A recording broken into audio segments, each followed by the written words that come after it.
This is my Subaru Impreza. Just 8 weeks ago, this car went up for auction at Copart as a complete insurance write-off. And you could say they were correct to write it off, because it looked like this.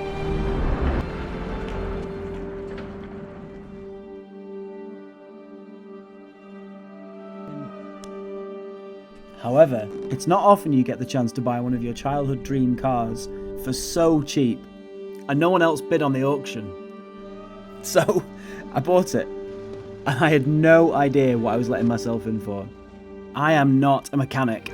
I'm just figuring it out one step at a time, with the help of you guys, YouTube tutorials, and a few friends along the way as well. Anyway, I thought now would be a good time to do a recap of the story so far, the journey we've come on, and where we are today, including some bonus footage you won't have seen before. So without any more to say, thanks for sticking around and welcome to episode 8.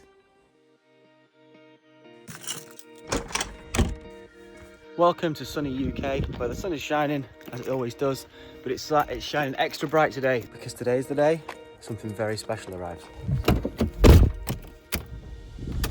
This is a car that I have wanted since I was a teenager. It was the coolest car, and I think it got a bit of a bad reputation through no fault of its own. Obviously, being a young driver in the UK, the insurance was always really high. And then I got a bit older and just forgot about them. That is until you become obsessed with YouTubers who buy crash damaged cars and then fix and repair them, mentioning no names, and you do something while you're at work, browsing Copart, like this.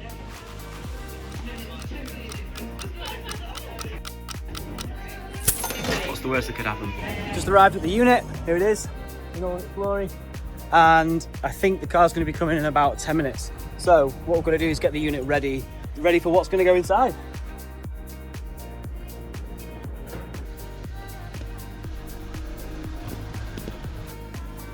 There it is, arriving.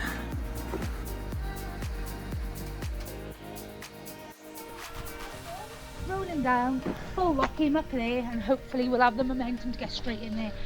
$2,000 ain't bad for that though. First time seeing it. When they showed me around it, it did start, so the battery must be dead. Oh, okay, I can put a jump pack on it if you want. Yeah, apparently he's alright, so if you try and start him up, let's give it a go. Fingers crossed he starts. Is the key in? Yeah, the key in there. This is it, first start.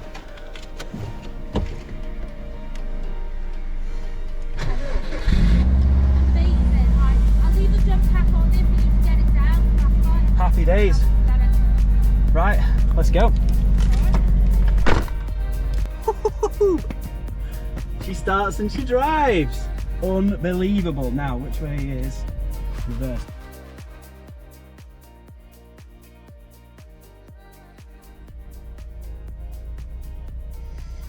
Well, there she is. It's 119,000. Running all right. Obviously, check engine light on. I'm going to turn it off before there's any proper problems. Got an airbag light. Turbo gauges work. Cool. One key immobilizer.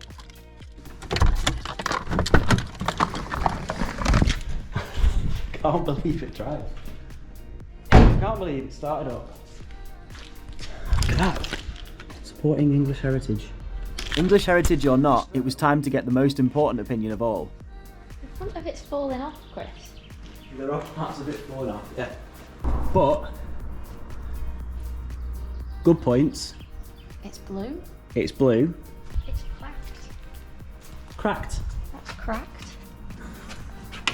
Yeah, you're right, we'll need to get a new one of them for sure. Chassis very bad.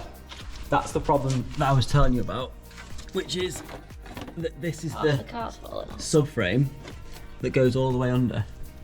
And but if that's been bent like here. That, does that not mean the whole thing is just going to be bent? If the chassis leg's bent, then the whole car's bent. Okay. But overall, do you think it's a great car to start the channel? Yeah. I'm not convinced. Maybe. Right, let's get on to fixing it. Let's go. But before we could fix anything, it was only fair that we gave it a proper wash.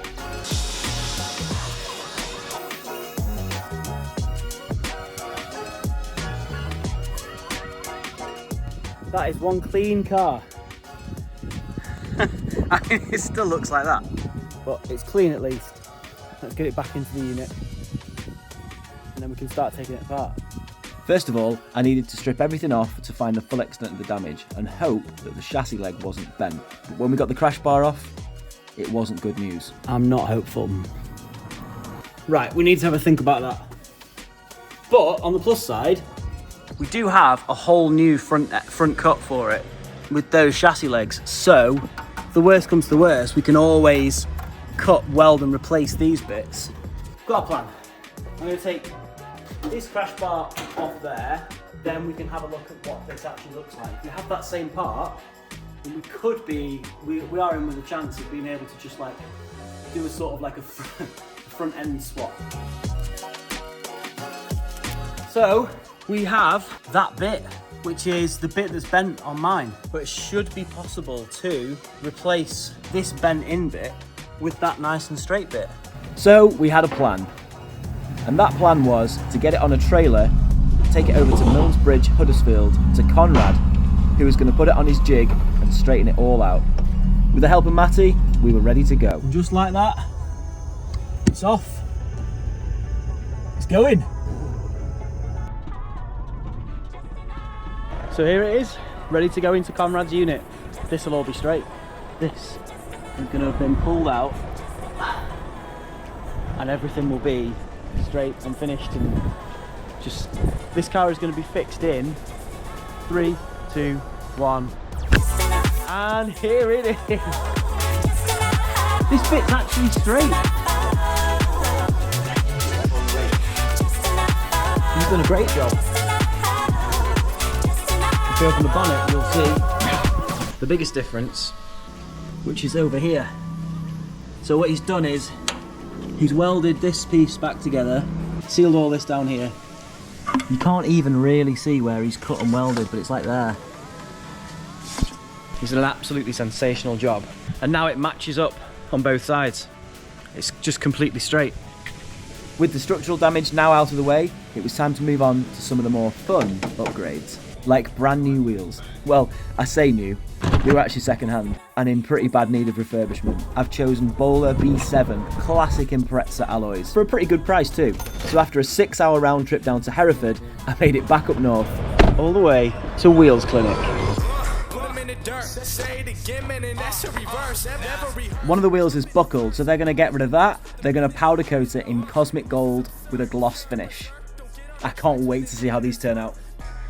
Sorry about the montage, I couldn't resist. We'll pick back up with the wheels later on when they're finished. So now I moved on to fixing the passenger side airbag and the steering wheel airbag, which was a much easier job than I expected. It's literally pop out and pop in. Basically a consumable part, which really says something about the market they were intending to sell to, but let's move on. Then I was stripping out the interior, ready for the new carpet and the new seats. It was also a good opportunity to polish up some of the trim and get everything ready for another trip, and this time it was to Grantham, and come home with some goodies. These are the bluest seats. I don't know about you, but wet backing seats is just the most satisfying thing in the world. These were a bargain at a cool £250. Let me know what you think, but in my opinion, they've come up like new. Oh, ooh, yeah, that's great. Oh, it makes such a difference. And don't worry, the new owner of the old seat is very happy. In this project, it really is the little things that make a big difference. So painting these calipers red was an absolute must. And then it needed a quick service replacing the least accessible spark plugs in the world. And then it was ready for a proper test drive.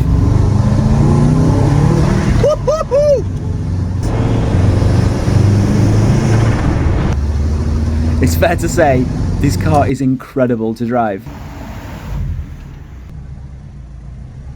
Absolutely love it.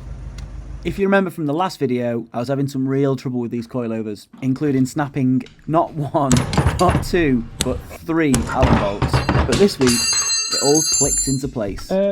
So the weirdest thing just happened, off camera annoyingly. I just dug at it with a long bit. Just came straight off. What's that? Ooh, it's hot. Ooh, So, no way. I guess we're back in business. Let's replace this. Replacing the springs is as easy as it looks. Once you've got the top nut off, that is. Yep, you just take the old one off, put the new one on, and tighten them straight back up. Then, on the front, cracking these nuts was pretty easy with a bit of heat, a bit of magic spray, and a long bar. Eventually, the old shock came off nicely, without too much trouble. Well, you know what they say? Out with the old, in with the new. Replacing the new strut is the same as the old one, but in reverse. You've just got to make sure you get the camber adjustment the right way around. There we are. There you go. I use my car jack to lift up the wheel hub.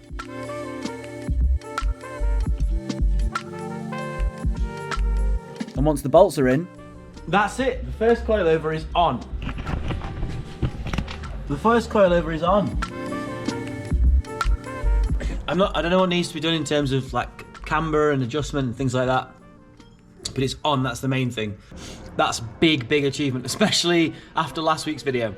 Let's crack on with the other side, and then if that goes well, let's do the back as well. Let's just get all coilovers done today, and then we're done. Right, cue time lapse and some funky music.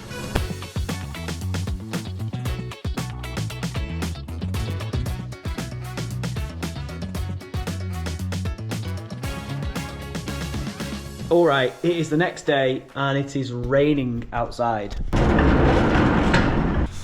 And we've accepted defeat. The rear shocks have beaten me, well and truly. That is not moving. It's just not, can't get it out.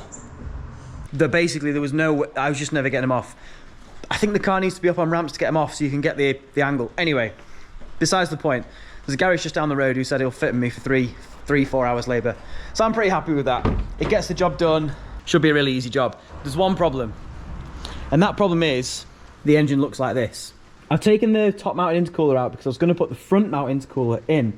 But when I put the bumper on, the bumper didn't fit with the front mount intercooler and I'd have to cut loads out of this bumper, which I don't really fancy doing because it's a nice bumper and I don't want to ruin it. Don't really know what I'm doing.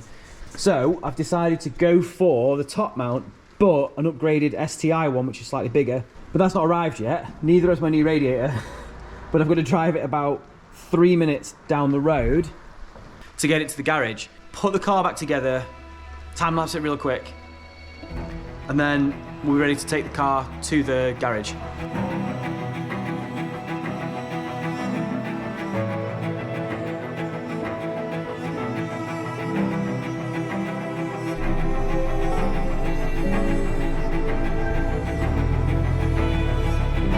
And that brings us nicely to today. There have been times during this build where I thought this car would never ever make it back on the road. And there's still a long way to go yet, but if you want to stick around for the rest of the journey, make sure you click subscribe.